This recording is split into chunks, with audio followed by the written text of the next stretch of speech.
आज graphical question हम practice करेंगे। उसमें से पहला क्वेश्चन ये है आपके एनसीईआरटी बुक का, आपके सामने है, आप बुक से रीड कर लो। अभी क्वेश्चन को हम स्टार्ट करते हैं। क्वेश्चन को स्टार्ट करते हैं। उसने कहा 3 सेकंड आगे 5 सेकंड 5 स्टेप आगे चलता है, 3 स्टेप पीछे चलता है और हर स्टेप 1 मीटर का है और 1 सेकंड लेता है वो एक स्टेप को कवर करने में। वैसे तो 1 मीटर बहुत बड़ा होता है, पर पता नहीं कैसे कर पा रहा है वो। एक स्टेप कैसे चल पाता आगे 1 मीटर में, 1 मीटर का, ये तो वही जाने। पर हमें सोल्यूशन करना है। देखो, तो मैंने इसका एक्सटी ग्राफ बनाया, पोजीशन टाइम ग्राफ बनाया, क्योंकि इन्फॉर्मेशन मेरे पास पोजीशन टाइम ग्राफ की थी। तो मैंने ये वर्टिकल एक्सिस से पोजीशन ली है, यहाँ पे टाइम लिया है।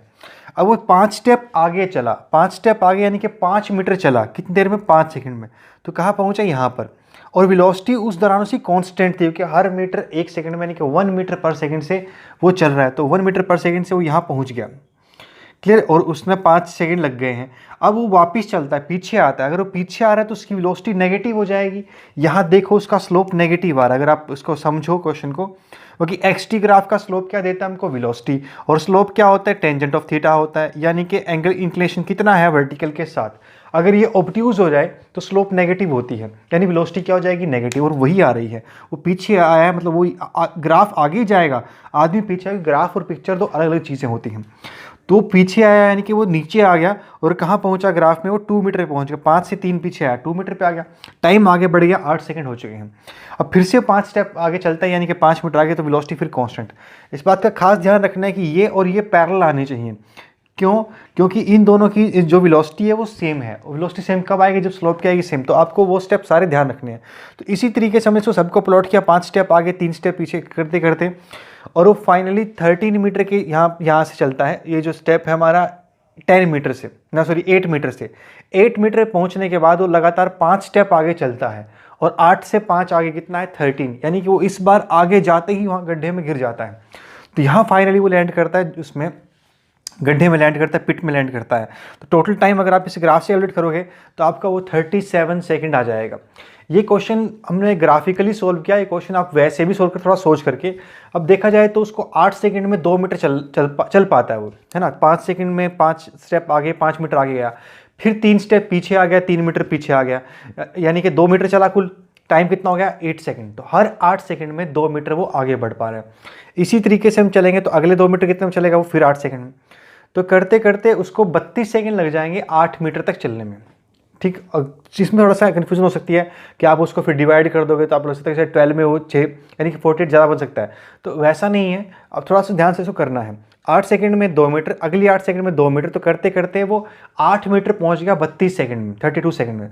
उसके बाद उस 8 मीटर से वो अगले 5 स्टेप चलने वाला, डायरेक्ट आगे 5 मीटर जाएगा। ये नहीं कि 2 ही मीटर जाएगा, वो पूरा तो एक बार 5 मीटर जाएगा, उसके बाद वापस आता। तो 8 मीटर से यानी कि 32 सेकंड से आगे जैसे ही वो 5 स्टेप लेता है तो वहीं पर वो गिर जाता है। यानी कि 32 + 5 कितना हो गया? 37 सेकंड। यानी बगैर इसको लिखे भी आप सोल्व कर सकते थे। ग्राफ सिर्फ इसलिए प्लॉट किया मैंने ताकि आपको समझ में आए ग्राफ कैसे प्लॉट करते हैं। ठीक, थोड़ा सा उसके बारे में प्रैक्टिस हो जाए बस आपकी। यही आपको करना है। अभी शुरुआत में जितने क्वेश्चन मिले उसके जितने पॉसिबल स्टेप हों, जो मन में आता है वो लगा लो उस क्वेश्चन पे। जितना सीख सकते हो उन एक आध क्वेश्चन से सीख लो, आपको फिर प्रैक्टिस हो जाएगी। उसके बाद इतना दिक्कत नहीं आएगी। ठीक, तो ये था एक क्वेश्चन। तो ये 2 क्वेश्चन और लिए, इससे हम सीखते हैं क्या कुछ इन्फॉर्मेशन हमको मिल सकती है।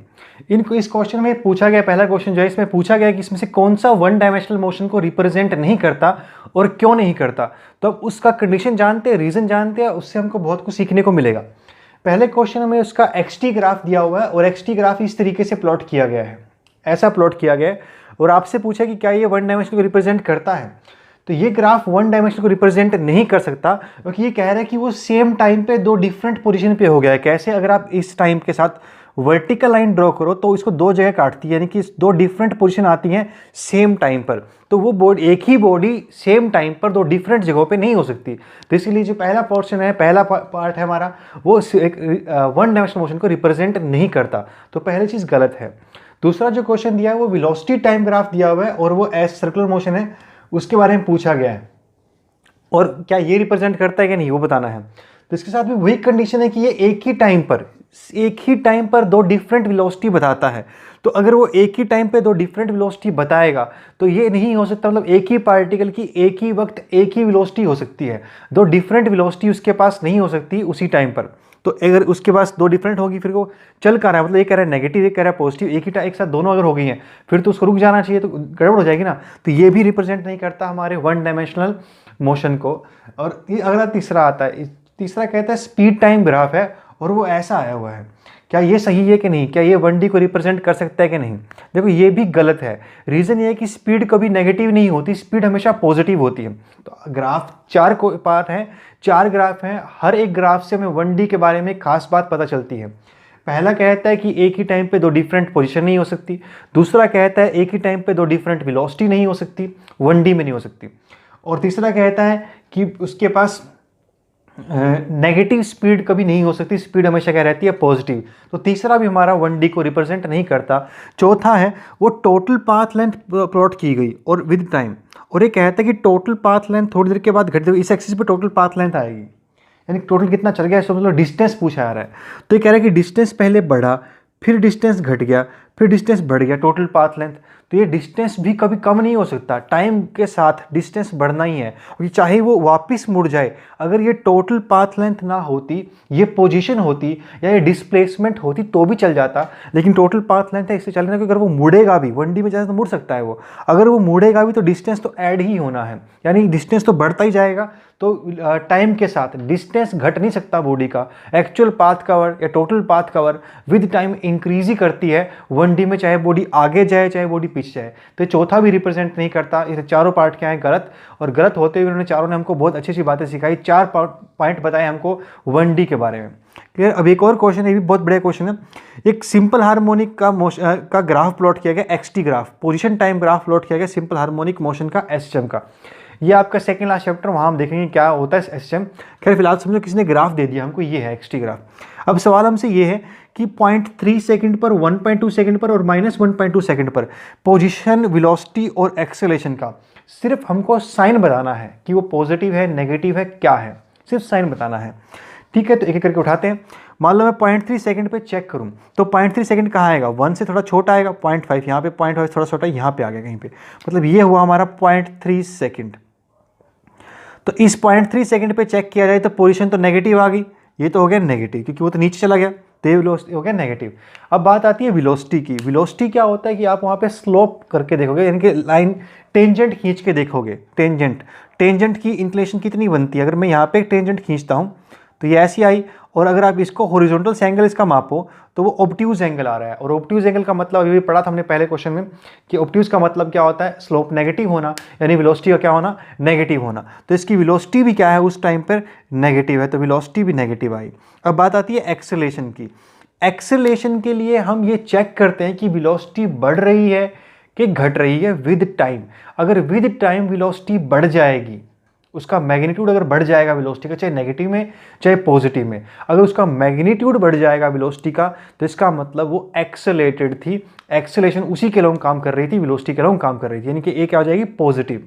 और अगर वेलोसिटी घट जाती है फिर ए हो जाएगी नेगेटिव, क्योंकि ए की डायरेक्शन चेंज इन वेलोसिटी से मालूम पड़ती है। अभी पता कैसे चले कि वेलोसिटी बढ़ रही है कि घट रही है, तो हमारे पास वेलोसिटी का तरीका क्या है, स्लोप निकालो।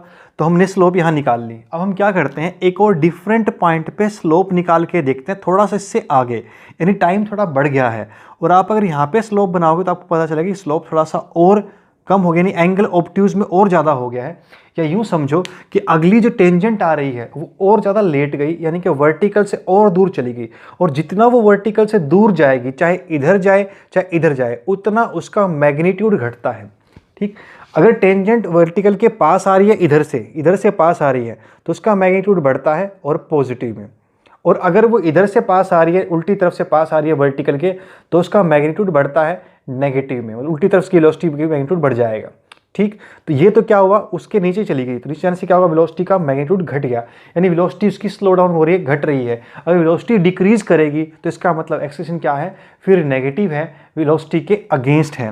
तो यहाँ पे एक्सेलरेशन क्या आ गई, हमारी नेगेटिव आ गई। तो तीनों चीज़ें नेगेटिव आई। 0.3 सेकंड पर उसकी वेलोसिटी घट गई है। क्लियर। अगला जो पॉइंट है वो पूछा गया 1.2 सेकंड पर। तो 1.2 सेकंड कुछ यहाँ आएगा कि ये 1.5 होता है, ये 1.2 से कुछ यहाँ पर है। तो 1.2 सेकंड पे अब ये तो साफ दिख रहा है, पोजीशन तो पॉजिटिव हो गई, ऊपर आ गया। अब आती है वेलोसिटी की। तो वेलोसिटी के लिए फिर से टेंजेंट खींचेंगे। अगर मैं यहाँ पे टेंजेंट खींचूँ तो इस बार टेंजेंट का जो एंगल आ रहा है वो एक्यूट आ रहा है, यानी कि वो पॉजिटिव हो गया, तो वेलोसिटी होगी पॉजिटिव। समझ में आया कैसे? अगर एक्यूट एंगल हो तो स्लोप पॉजिटिव आता है, और पॉजिटिव यहाँ पे स्लोप क्या रिप्रेजेंट कर रहा है एक्सटी ग्राफ में? वेलोसिटी को रिप्रेजेंट कर रहा है, तो वेलोसिटी हुई पॉजिटिव। अब आती है तीसरी बात, एक्सेलरेशन। ये बहुत बढ़िया चीज़ है एक्सेलरेशन वाली बात, ये बहुत काम आएगा आपको ग्राफ बनाने में, कि ए निकालते कैसे हैं इसमें से। जैसे पहले भी सिखाया था कि हम उसके थोड़ी देर के बाद फिर टेंजेंट खींचते हैं। तो मैं थोड़ी देर के बाद अगर फिर टेंजेंट खींचूँ यहाँ पर, इस जगह पर फिर से अगर टेंजेंट खींचा जाएगा, मतलब ये 1.2 पे था, मैंने 1.3 या 1.4 के आसपास खींच रहा हूँ, तो आप देखोगे कि उसका स्लोप और घट गया, एक्यूट हुआ है लेकिन और ज़्यादा कम हो गया है, यानी फिर से वेलोसिटी का मैग्नीट्यूड घट रहा है। और वेलोसिटी का अगर मैग्नीट्यूड घटता है तो इसका मतलब एक्सेलरेशन उसके अगेंस्ट है, वेलोसिटी के अगेंस्ट काम कर रही है। अगर वो आगे जा रही है तो पीछे है, पीछे जा रही है तो उसके अगेंस्ट वो एक्सेलरेशन काम कर रही है। तो यहाँ पर भी क्या हुई, एक्सेलरेशन क्या हो जाएगी हमारे पास, टाइम तो बढ़ेगा ही, लेकिन v2 क्या आया है, v1 से छोटा आया है। तो v2 minus we upon t2 minus t1 हमारा एक्सेलरेशन का फॉर्मूला हुआ करता था, तो v2 छोटा आया है, इसलिए फिर से क्या हो जाएगा हमारा a, हमारा फिर से नेगेटिव हो जाएगा, मतलब a उसके अगेंस्ट आ रहा है, ठीक है, a हो जाएगा हमारा नेगेटिव। क्लियर? अच्छा हाँ, मतलब वेलोसिटी के अगेंस्ट है, डायरेक्शन उसके अगर, अच्छा ये वेलोसिटी के रिस्पेक्ट में था। अगर इस फॉर्मूले को देखें तो ए वाला हिस्सा अगर मैं प्लॉट करूँ तो v2 माइनस वी1 पहले वाले पार्ट के लिए चेक कर रहा हूँ मैं, तो t2 माइनस t1 हो जाएगा, मतलब वो वेलोसिटी के अगेंस्ट, लेकिन वेलोसिटी खुद नेगेटिव है तो उसके अगेंस्ट, यानी कि ये पहले वाला पॉजिटिव हो जाएगा, क्योंकि वो आंसर हमारा वेलोसिटी के अगेंस्ट आ रहा है ना। तो वेलोसिटी के अगेंस्ट आ रहा है तो मतलब वेलोसिटी नेगेटिव थी, तो उसके अगेंस्ट डायरेक्शन क्या हो गया, एक ही पॉजिटिव, एब्सोल्यूट डायरेक्शन एक ही पॉजिटिव होगी, वेलोसिटी के हिसाब से वो नेगेटिव आ रही थी, उसके अगेंस्ट आ रही थी। ठीक, अब आती है बात, ये नेगेटिव पॉजिटिव समझ में आया। अगर आता है हमारे पास फोर्थ पोर्शन, वो है 1.2 सेकेंड, माइनस 1.2 सेकेंड, यानी माइनस 1.2 सेकेंड, तो कुछ कुछ यहाँ बनेगा माइनस 1.2 सेकेंड। इसमें और क्लियर करता हूँ कि कैसे निकाला मैंने पॉजिटिव नेगेटिव कैसे निकाला, तो इसमें और क्लियर करता हूँ। तो मान लो यहाँ की बात कर रहे हैं, तो यहाँ पे दिख रहा है अभी ये तो नीचे चला गया, तो ये पोजीशन तो क्या होगी उसकी, नेगेटिव होगी, माइनस हो गया, ठीक है, माइनस हो गया। वैसे तो देखो टाइम कभी नेगेटिव हो नहीं सकता, पीछे जा नहीं सकते, हम हमेशा आगे जाते हैं। तो और उसके बाद प्लॉट करते हैं हम स्लोप, तो टेंजेंट हमारा देखो क्या आ रहा है, एक्यूट आ रहा है, तो वेलोसिटी हो गई पॉजिटिव, यानी कि वो कहाँ जा रहा है, आगे। और थोड़ी देर के बाद आप चेक करोगे तो वेलोसिटी इसकी और ज़्यादा क्या हो गई है, इंक्रीज कर गया, एक्यूट एंगल हो गया ना, एंगल और ज़्यादा बढ़ गया है। अब ए का जो फॉर्मूला होता है वो होता है v2 minus V1 upon t2 minus t1। तो जो t2 टाइम है वो उससे बड़ा है, t1 से बड़ा टाइम, मतलब थोड़ी देर के बाद की बात कर रहे हैं हम, लेकिन वेलोसिटी भी बढ़ गई है, तो इसलिए a क्या हो गया हमारे पास, पॉजिटिव हो गया। तो इस वक्त उसकी एक्सेलरेशन क्या है, पॉजिटिव है। Clear point? तो ये था हमारा पोजीशन वेलोसिटी टाइम को एक्सेलरेशन कैसे हम चेक करते हैं साइन का। तो स्लोप से हमने सब चेक किए, तो डिफरेंट टाइप के ग्राफ किस तरीके से रीड कर सकते हैं ये वो हमने पढ़ा।